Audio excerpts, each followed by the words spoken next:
I can't even imagine what the suicide and homicide and just the rates of depression, an accidental death due to overdose are going to look like in the future.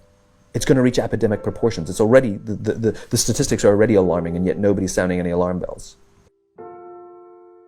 Parents have to intervene. We have to stop giving our kids free access to social media and phones at young ages. They are not ready for it. Their minds cannot cope with the dopamine. They can only have it up to a certain hour, and you take it away. They're children. You can take the phone away. We've got to intervene as parents. But as companies, we now have to deal with the influx of kids that are coming into our companies with addiction. Watch, I see it all the time. Walk through any office. You'll see the older employees have their phones on the sides of their computers as they're working. You'll see the youngest employees have their phones face up in front of their keyboards between their arms as they're working. And this is how they work.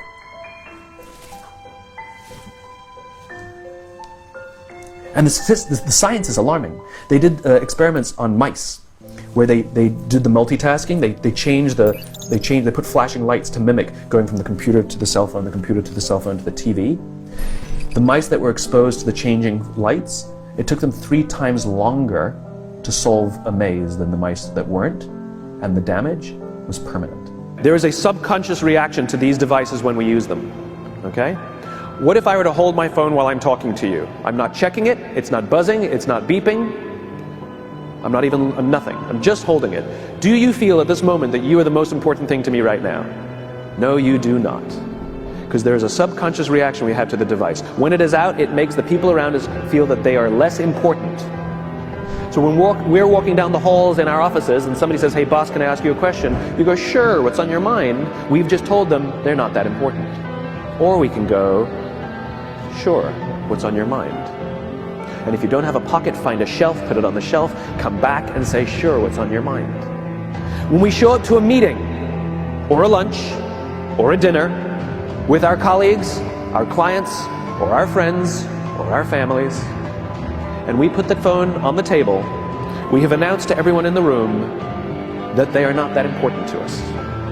And by the way, putting the phone upside down is not more polite. My favorite one is when the meeting or at a lunch with someone, that the phone will ring and the caller ID will pop up and they will go, I'm not going to get it. Oh, so magnanimous. Oh, lucky to eat with you today. Or they could just put the damn thing away. You can tell how addicted we are. When somebody pulls out their phone when you're with them, how uncomfortable does that make us feel? You're walking down the street with someone, they pull their phone out. We feel stupid, so what do? We pull our phones out. We're so addicted. Somebody goes to the bathroom when we're at dinner, and what do we have to sit there by ourselves? God forbid we should look around the room for 5 minutes. We pull our phones out. Meetings, awful. What do we do when a meeting happens, right? Everybody's sitting waiting for the meeting to start. Bob's running a few minutes late. Bob's here? Okay, start the meeting. Do you know when relationships are built? All that in between time.